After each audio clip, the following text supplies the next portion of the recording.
Bismillahirrohmanirrohim. Haj va umra ziyoratiga boradigan insonlar butun dunyoda qadimdan mana shu fursatdan foydalanib, ya'ni hajga boradimi, umraga boradimi farqi yo'q. Ka'bani tavof qilishdan, hajni yoki umrani bajarishdan yo oldin yo keyin albatta Madinaga borib payg'ambar alayhissalomni ziyorat qilish odat tusiga kirgan. Shuning uchun qayerda bo'lishidan qat'iy nazar albatta misol uchun Afrika hududlaridan boradimi yoki Yevropadan boradimi yoki Osiyodan boradimi, hammada odat payg'ambar alayhissalomni ziyorat qilish uchun Madinaga boriladi. Ya'ni Madina-i Munavvara ziyorati uni maqsadi birgina. U ham bo'lsa payg'ambar alayhissalomni ziyorat qilish uchungina bu muqaddas shaharga, bu haramga tashrif buyuriladi. Mana shu Madina-i Munavvara payg'ambar alayhissalomni hijratgohi. U yerda o'sha muborak badanlari madfun bo'lgan bir muqaddas, dunyoda o'sha misoli bo'lmagan bir muqaddas bir sakinat shahri hisoblanadi. Shuning uchun har bir musulmon borki, umri davomida biror marta bo'lsa ham Madinaga borib Rasulullohni ziyorat qilish orzusi bo'ladi. Chunki payg'ambar alayhissalom kimda kim men keltirgan narsaga iymon keltirib meni ziyorat qilsa, albatta unga shafaatim vojib bo'ladi degan mazmundagi va'dalari bor va mana shu va'daga qo'shimcha kimda kim meni o'sha vafot qilganimdan keyin ziyorat qilsa, tirikligimda ziyorat qilgan kabidir degan o'sha hadis sharifi mazmuniga ko'ra biz ham Rasulullohni ziyorat qilamiz va o'sha orqali payg'ambar alayhissalomni muborak shafaatlariga qiyomatda musharraf bo'lish uchun, Rasulullohga ummat ekanligimizni izhor qilish uchun Madina-i Munavvaraga tashrif buyurishni orzu qilamiz. Xo'p, Madina-i Munavvaraga borishdan oldin men tavsiya qilar edim, butun boshqa ustozlarimiz ham tavsiya qiladi. Ya'ni tayyorgarlik ko'rib borish. Madina bosqichida olinadigan bir manfaat bor. U ham bo'lsa eng kattasi bu jamol sifatiga ega bo'lish. Ya'ni go'zal axloq sifatini o'zlashtirib kelishni o'sha ulamolar tavsiya qiladi. Shuning uchun payg'ambar alayhissalomni oldin tarixlarini, siyratlarini bilib, undan keyin Madinaga borish kerak. Misol uchun o'zbek tilida tarixi Muhammadiyni o'qimasdan turib Madinaga borib, u yerdan manfaat olib bo'lmaydi. Madinaga bordi degan nom bo'lishi mumkin, lekin payg'ambar alayhissalomni tanimasdan, u zotni nima qilganlarini bilmasdan, Madinaga borishdan, u zotni oldida turishdan, Ravza-i Mutahharaga kirishdan, yashil qubbani oldida turib Rasulullohga assalomu alayka ya Rasululloh deyishdan bir manfaat hosil bo'lishligini uncha ma'nosi, uncha o'sha nimasi bo'lmaydi. Shuning uchun albatta Rasulullohni siyratlarini o'qing, u zotni taning, u zotga bir tom ma'noda muhabbat hosil qiling, undan keyin boring. Hamma meni Madinaga bordi deyish uchun gina bormaslikni tavsiya qilamiz. Shuning uchun payg'ambar alayhissalomni hijratgohiga Madina-i Munavvaraga borishda tayyorgarlik ko'ring. Tayyorgarlikni u zotni siyratlarini o'rganishdan boshlang. Birinchi ish. Ikkinchi ish, payg'ambar alayhissalomga ko'p salovat ayting. Ko'p tinmasdan, ayniqsa muddat oz qolgan vaqtinda alohida vaqt ajratib, alohida bir sanoq o'zingizga tartib qilib, albatta Rasulullohga ko'p salovatlar ayting.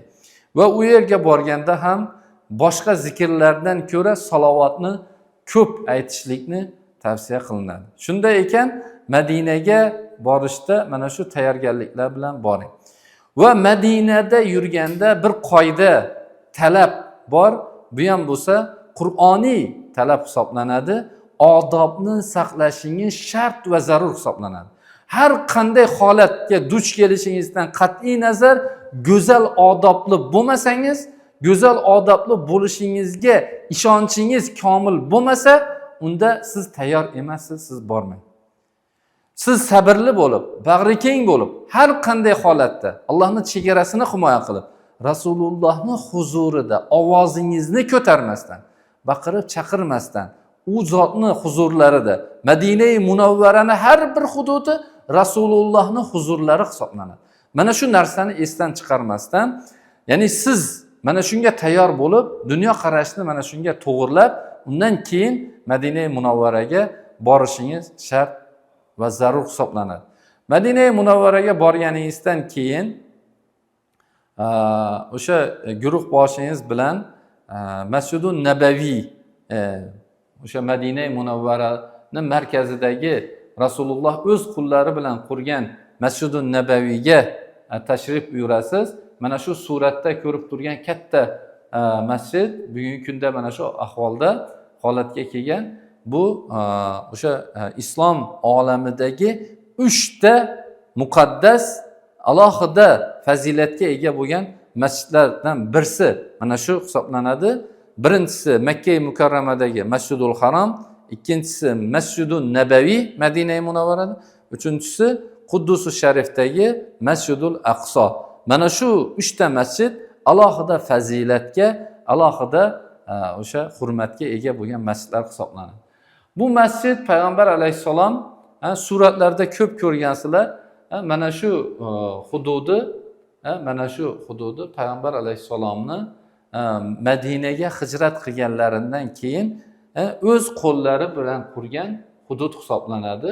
Keyinchalik bu masjid Xulofoi Roshidinlar, Umaviylar, Abbosiylar, Mamlukiylar, Saljuqiylar, Usmoniylar va so'ng hozir bu yerdagi hukmron podshohlik Saudiylar tomonidan kengaytirilib, mana shunday bir qulay, bir go'zal holatga keltirilgan.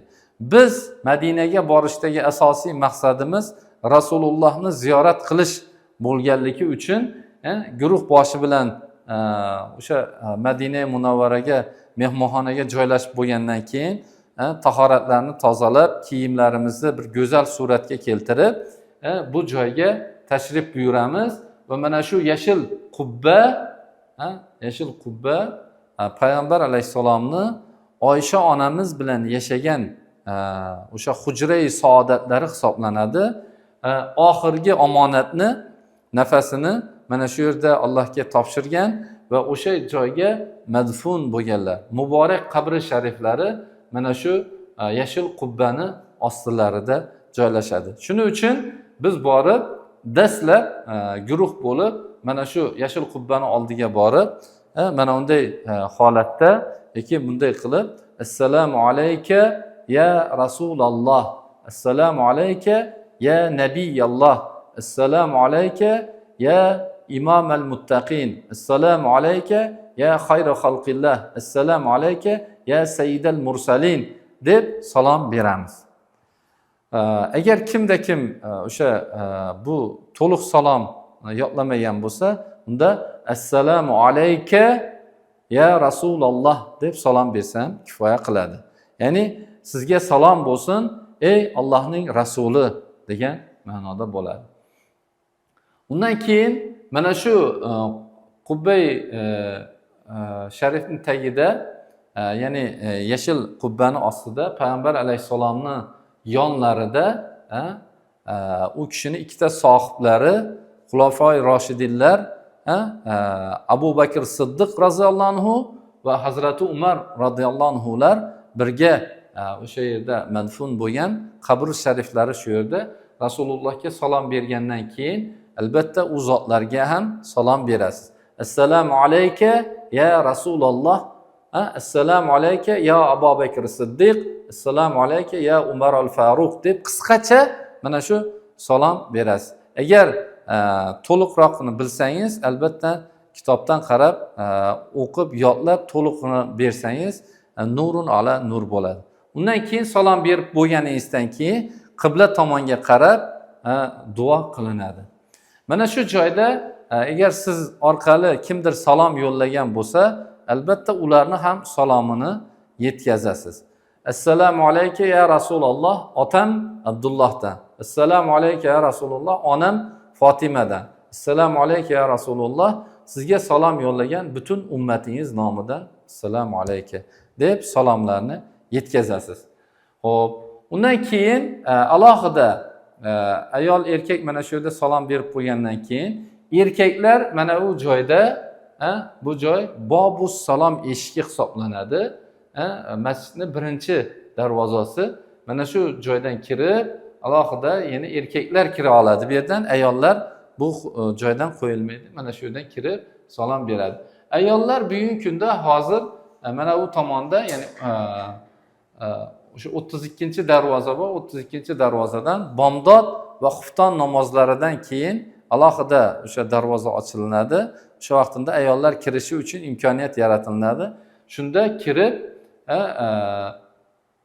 bu masjidning mana orqa tomonidan ko'rinishi, mana bu yerdan kirib, mana qibla tomon, mana bu yerda Payg'ambar alayhissalom masjidlar o'sha yashil qubbalari, ya'ni hujra-i saodat bo'lsa, mana bu yerda 32 darvozadan kirib, bu yerga borib salom berasiz. Boshqa vaqtlarda o'sha oldindan tashqaridan kelib, bu yerdan kelib salom berib, Rasulullohga o'sha hurmatingizni izhor qilasiz, ziyoratingizni qilasiz. Mana shu yerda Rasulullohning muborak qabri shariflari, muborak tanalari mana shu yerda ekanligini his qilib, u zotning oldida bir tavozi, go'zal odob, bir taslimiyat bilan mana shu ziyorat qilishingiz shart va zarur hisoblanadi. Undan keyin qolgan vaqtlarda mana shu masjidda, ya'ni Masjidun Nabaviyda 5 vaqt namozni o'qishga harakat qilish shart va zarur.